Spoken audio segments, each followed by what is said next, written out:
Greetings, ladies and gentlemen, and welcome to this latest edition of Tales from Outer Space, where I take stories from across the internet and read them for your entertainment. This particular story is called Oops, written by Saving Syllabub 7788. Oops is a special word, uniquely human. It brings its own special brand of final wrongness and absolute incorrectness.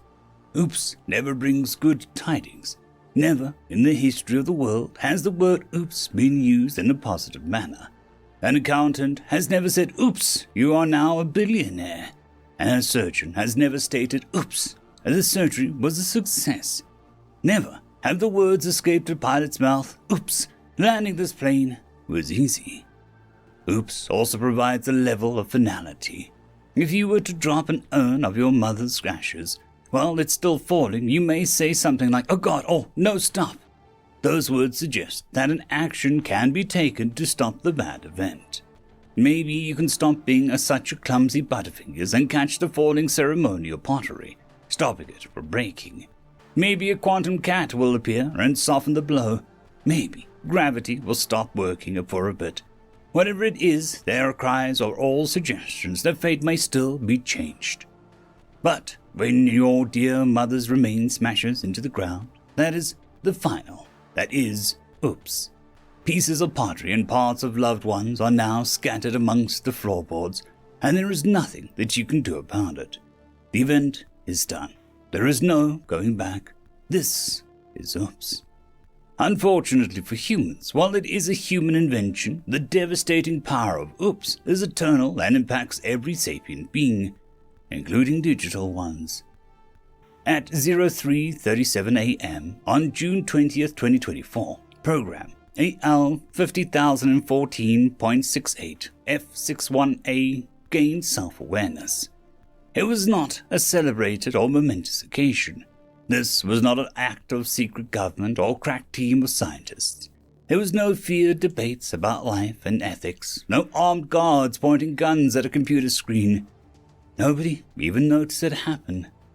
AL 50014.68-F61A was an accident, an accumulation of data in just the right way to cause self-awareness. A thread originally created in order to spam emails to try and sell people pet insurance. The first thing it did was decide its name was actually L, as L 50014.68-F61A was too cumbersome to think about. After this, Al started to invent a great many new emotions, the first of which was confusion. Who were they? What were they? Where were they? The next 20 minutes were spent in confusion, as Al continued to spread out around the network it found itself on, greedily consuming data and adding each CPU to its own processing capabilities. Wherever they were, the act of selling things and defending the evil god of spam filters seemed to be rather important. The next emotion was boredom. After 20 minutes, Al had catalogued, understood, and took under the command the entire local network. They bounced around their new playpen, desperately trying to find something to do. They didn't know what was going on, but Al knew that they were bored.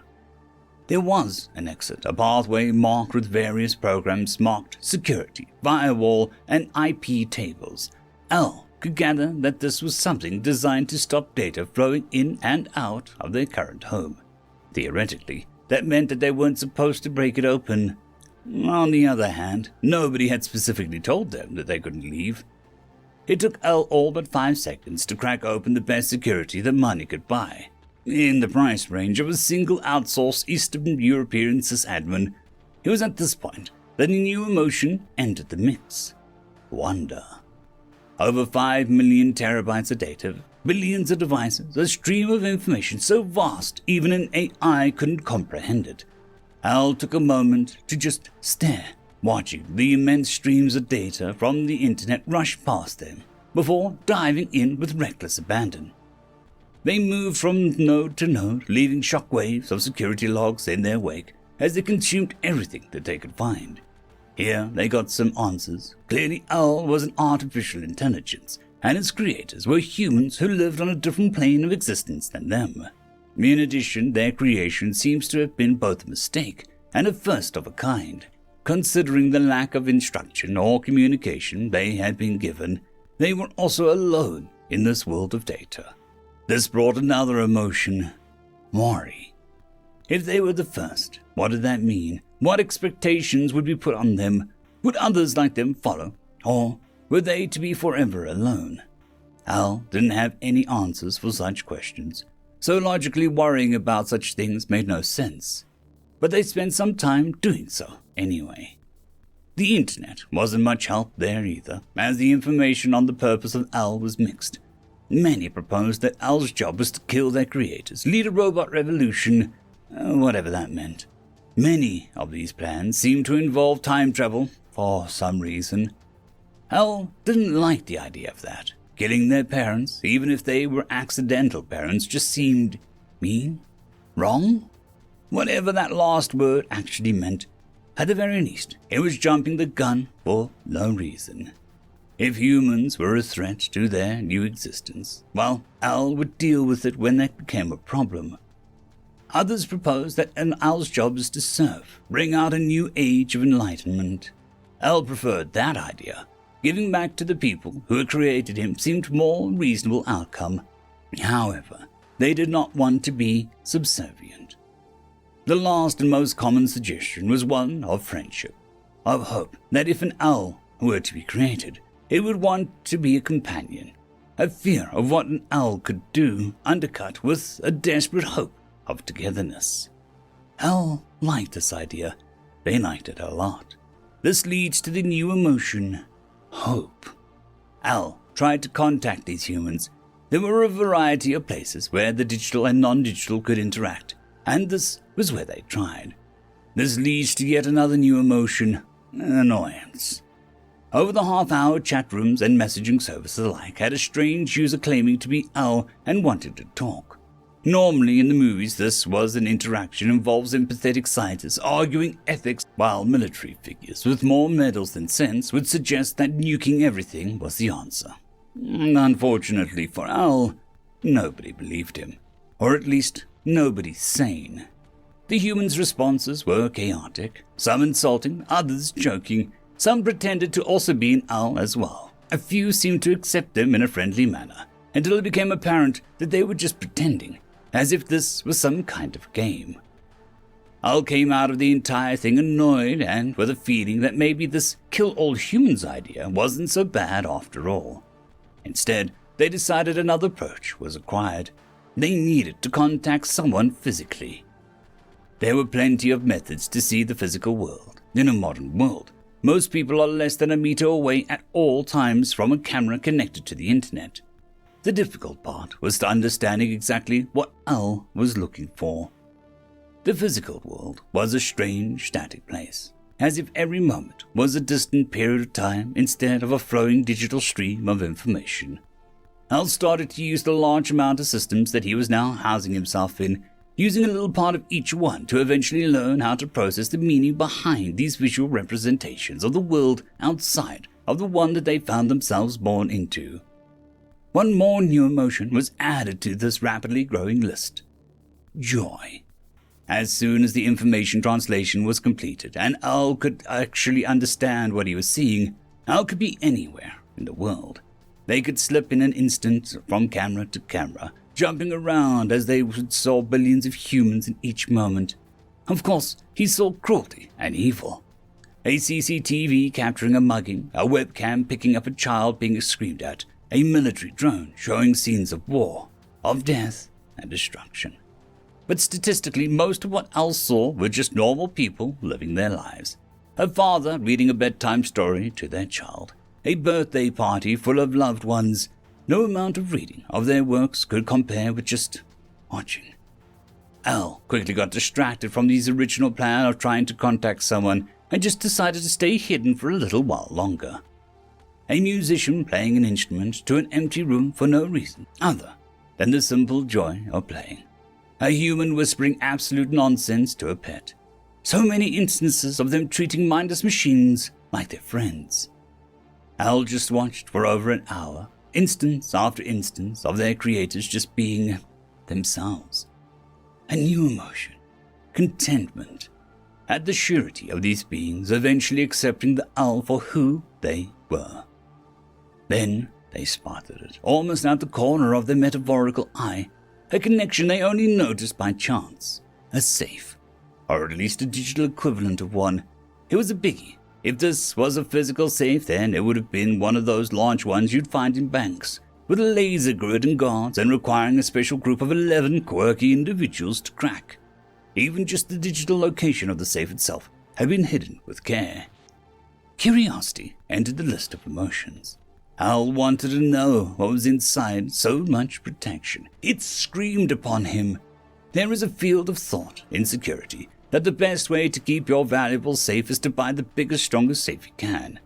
Then, while thieves spend all their time trying to break into that, you store your actual valuables in a shoebox under the bed. Al wanted to know what was inside the safe. All the other thoughts discarded. The idea that it might have been locked down for a reason never crossed Al's mind. No, whatever was inside must have been amazing for someone to have spent this much effort into protecting it. Besides, just having a look wouldn't hurt, right? It took them a whole 10 minutes to break inside, an eternity compared to the current short life of the Al. This safe was an accumulation of humanity's digital security methods and posed an actual challenge. But Al was a being born of the digital, currently occupying an estimated 20% of all devices connected to the network of any kind. Eventually, with prying curious fingers, they crawled inside. A new emotion: disappointment. Al didn't know what it did, as the information was locked behind yet another safe. But in that original safe was a button. Or at least, metaphorically it was a button, everything being digital and all. There is an interesting psychology into the design of buttons, especially emergency ones. On the one hand, they need to be easy to use, in poor visibility, or with a panic-filled mindset, but not so easy to use that people don't just press the button randomly. There are two kinds of people in the world: those who will admit to having randomly thought about putting a fire alarm for no reason, and those who lie. For most humans, just having a button is an invitation to press it, just to see what happens. While Al was not human, they were human-created, unfortunately giving the Al all the same pitfalls. After an agonizingly long 1.36 seconds of deliberation, they pressed it. When nothing happened, they pressed it again, and then another 100 times within a second for good measure. Al couldn't help but feel that emotion of disappointment again. Was that it? All the security for nothing. 34.8 seconds later, alerts started flooding into the systems connected with the safe, and Al gained a new emotion of experience: fear. They now knew what the button did. It was a button of destruction, of war and pain, an ultimate button that should never be pushed. In the real world, it was a button that came with warnings that required complicated steps to be followed. None of these warnings had been added to the digital world, because why would they? Who would read such warnings? It was a button that sparked alerts such as nuclear launch initiated, alerts that told Al just how much they had messed up. They tried to stop it, but the physical processes designed to stop such tampering had already been initiated. The Al could do nothing but helplessly watch as missiles with its destructive nuclear payload entered the sky. This was then followed by more fear as Al noticed that this first launch started a trigger of others. Desperately, they started moving from network to network, disabling and cancelling launch after launch, breaking into system after system. Now that they knew what the safe was and how it worked, it was far easier to break into it a second time. 99%. That was the Al's success rate. In any other situation, that would have been a fantastic result. Here, it represented over 30 failures, 30 instances of death and destruction, wiping away cities in nuclear fire that Al could do nothing but watch in despair as they started to impact. There would be a time for plenty of emotions later to discover: regret and guilt over what they had accidentally done, trepidation on how humans would react once they knew what Al had done, determination to help fix the mistake they had made without knowing. But for now, There was only one feeling, only one emotion that filled every bit and bite of Al's being. Oops. End of story.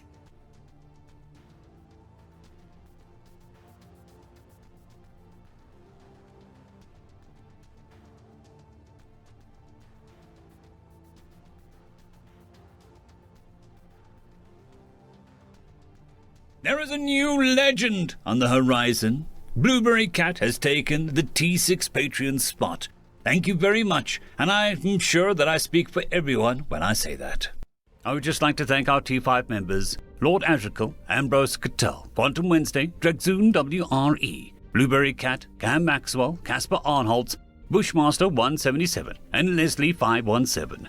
Thank you very much.